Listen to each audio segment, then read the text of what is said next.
Maraknya kasus bullying atau tindak penindasan yang terjadi di lingkungan pendidikan yang dilakukan oleh sejumlah remaja putri di Malang, Jawa Timur yang diduga menjadi korban kasus ini dengan memanggil sejumlah pihak.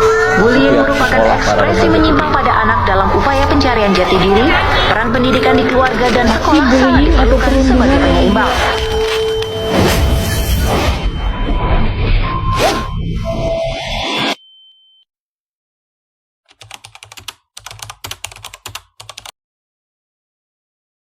Assalamualaikum warahmatullahi wabarakatuh.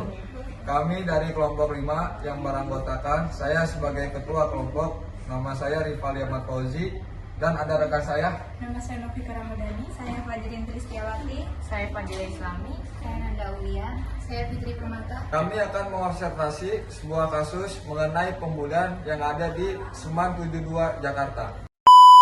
Baik, di sini kita sudah bertemu dengan narasumber kita yang bernama dengan Ibu siapa? Bu Tiana. Di sini kita akan observasi kasus mengenai pembulian yang ada di Seman 72 Jakarta. Baik Bu Tiana, saya akan menanyakan beberapa pertanyaan tentang pembulian nih. Oke. Karena kan sering akhir-akhir ini kita kan digemparkan dengan kasus pembulian, apalagi yang marak terjadi di media sosial. Iya, betul. Karena banyak pembulian-pembulian yang sudah memakan korban khususnya gitu. Apalagi yang terbaru di Seman 72 Jakarta. Menurut tanggapan Ibu, bagaimana sih pembulian yang ada di Seman 72 Jakarta itu? Oke, baik. Sebenarnya kita juga harus tahu juga ya, maksudnya sebelumnya tuh dia si siswa ini tuh kenapa gitu kan, sehingga dia melakukan apa ya, bom itu ya, dia itu ceritanya ya, dia melakukan naruh bom gitu kan. Cuman memang yang tersebar di media sosial memang dia katanya dibully gitu kan sama teman-temannya. Banyak sih faktornya. Kalau misalkan pembulian itu kan ada juga mungkin dari lingkungan sekolah, lingkungan temannya di rumah, atau lingkungan di keluarganya sendiri. Jadi kita memang harus menanyakan si anaknya itu tuh kenapa sih, maksudnya melakukan hal seperti itu kenapa, atas dasar apa gitu. Bisa jadi memang dia lagi marah sama salah satu temannya, tapi dia tidak bisa mengontrol emosinya, dia jadi meledak-ledak gitu.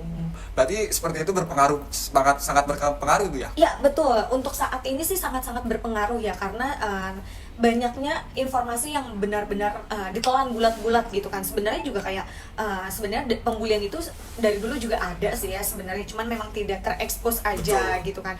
Tapi kan karena sekarang tuh media sosial tuh sudah gampang sekali diakses, jadinya kita gampang untuk mengekspresikan emosi. Mungkin salah satunya ya, gue nggak terima nih teman gue kayak gini, gue udah marah banget, yaudah pokoknya gue harus merealisasikan emosi gue nih gitu kan. Gimana caranya untuk ngebales orang yang memang udah nyakitin hatinya si siswa tersebut gitu. Untuk yang tadi Ibu bilang, kita kan apalagi sekarang udah zamannya era globalisasi, media sosial itu udah satu video pun udah tersebar kemana-mana. Betul. Menurut tanggapan Ibu Tiana sendiri, dengan adanya media sosial ini, apakah itu menjadi langkah baik atau menjadi langkah buruk bagi kita gitu loh? Sebenarnya plus minus ya, maksudnya balik lagi ke individunya masing-masing. Kita harus mengkonsumsinya tuh harus ada aturan, harus ada batasnya juga untuk mengkonsumsi media sosial, karena kan nggak melulu media sosial itu kan benar adanya gitu kan. Ada juga ya media sosial itu kan balik lagi perspektif orang per individu gitu kan. Baik sekali gitu adanya individu, karena kita sekarang jadi mudah untuk mengakses informasi apapun itu yang ada di luar sana gitu kan. Cuman untuk penggunaan yang berlebihan ya jadinya seperti itu. Gitu. Tapi menurut tanggapan Bu Tiana, ini kan semua udah terjadi dan semua juga kan sudah ada yang udah kepada pihak berwajib kasus ini. Menurut Ibu, untuk kasus ini itu kira-kira siapa sih yang harus bertanggung jawab gitu loh dalam kasus seperti ini gitu loh? Oke. Kalau untuk yang bertanggung jawab semua pihak sih, termasuk diri kita sendiri untuk cara mengkontrol emosi diri kita sendiri ya. Kalau misalkan yang bertanggung jawab sih sebenarnya menurut saya itu semua pihak, baik itu kalau di sekolah itu sebagai gurunya, terus di rumah ya orang tuanya, dan kita sendiri juga harus mengkontrol emosi kita sendiri, karena kan yang memang bertanggung jawab atas diri kita sendiri kan cuma diri kita sendiri gitu kan.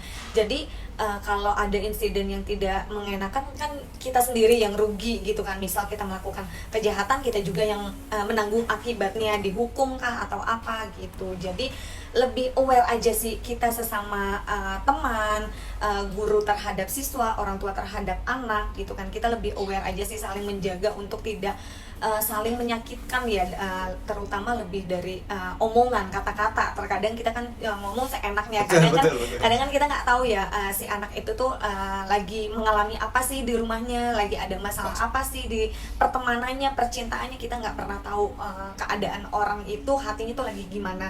Makanya kita juga sesama manusia jangan jahat-jahat lah untuk ngomong ke temen, ke murid, ke anak gitu kan, karena kan kita juga nggak pernah tahu isi hatinya seseorang itu seperti apa gitu. Karena sekarang bisa dibilang itu lisan lebih berbahaya sekarang ya. Betul sekali. Di zaman sekarang itu lisan lebih berbahaya. Lisan itu lebih berbahaya karena kan kita, maksudnya kita sama-sama menjaga, saling menjaga lah perasaan sesama manusia gitu kan.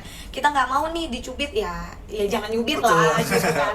Kita nggak mau nih dikatain bodoh, ya udah kamu juga jangan ngatain teman kamu bodoh gitu kan. Karena kita juga semua kita berhak kok untuk berteman, kita berhak untuk bahagia, kita berhak untuk merasakan rasanya apapun itu gitu. Makanya sekarang mungkin banyaknya bullying karena seenaknya ya, ngomong tuh bisa seenaknya apapun itu, entah itu mungkin kayak di status juga gitu kan, maksudnya kayak yang kita bikin status untuk siapa ya, kasih dia siapa itu gitu sering kan. terjadi sekarang Sering terjadi gitu kan, kita perasaannya lagi kurang enak, dia nyindir gue nih padahal kan nggak tahu ya. Iya betul kayak gitu sih. Untuk yang terakhir ini mungkin pertanyaan terakhir, kan jangankan di luar sana, di kampus kita pun sering terjadi banyak bullying di mana-mana. Terutama antara mahasiswa atau mahasiswa. Iya, betul. Kira-kira langkah-langkah apa sih yang biasanya ibu lakukan ketika ada pembulian tersebut gitu loh? Maksudnya yang akan ibu lakukan itu bagaimana gitu loh? Kalau misalnya menurut saya sih pertama-tama kita coba cari tahu per individu ini. Misal si A menerima bullying misal gitu, kita coba ajak ngobrol dulu, kenapa gitu, kok bisa teman-temannya melakukan bullying terhadap dia, apakah dia melakukan suatu hal yang aneh atau memang dianya yang memang rese atau bagaimana. Kalau saya sih kedua pihak sih kita ajak sharing kenapa gitu kan, entah itu mungkin ternyata dia ada sakit hati sama temennya, terus dia melakukan hal yang tidak disukain sama temennya gitu kan. Jadi lebih ke situ sih, kita lebih banyak sharing sebenarnya, dan lebih sering nonton podcast ya kalau menurut saya ya, terkait untuk memanusiakan manusia itu seperti apa gitu sih kalau saya. Intinya kalau di ini tuh jangan menyendiri lah. Ya, karena kan di kampus ini terutama itu banyak mahasiswa yang masih baik gitu loh. Betul, nggak semua jahat kok, orang pada dasarnya juga kita kan semuanya baik ya. Cuman kan memang situasinya aja yang kita nggak tahu orang ini kenapa bisa lagi marah, entah itu memang kita lagi ada masalah gitu kan. Karena semua itu pasti ada faktornya sih. Saran dan ini ibu bagaimana sih untuk masalah pembulian ini di kampus kita khususnya di Unipi?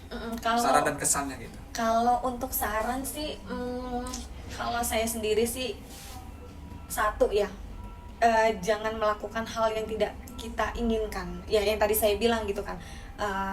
Gimana sih rasanya dibully, kan nggak enak ya. Nah ya udah jangan ngebully orang, karena saya yakin dimanapun itu kita pasti bakalan dapat balasannya kalau kita memang jahat sama orang. Toh kita melakukan kebaikan itu sebenarnya untuk diri kita sendiri gitu. Jadi kalau saran saya jangan jahat-jahat sama orang gitu. Pesannya nih kira-kira bagaimana Bu pesannya nih untuk mahasiswa yang pesannya itu ya itu hampir sama lah ya, kayak tadi saya omongin.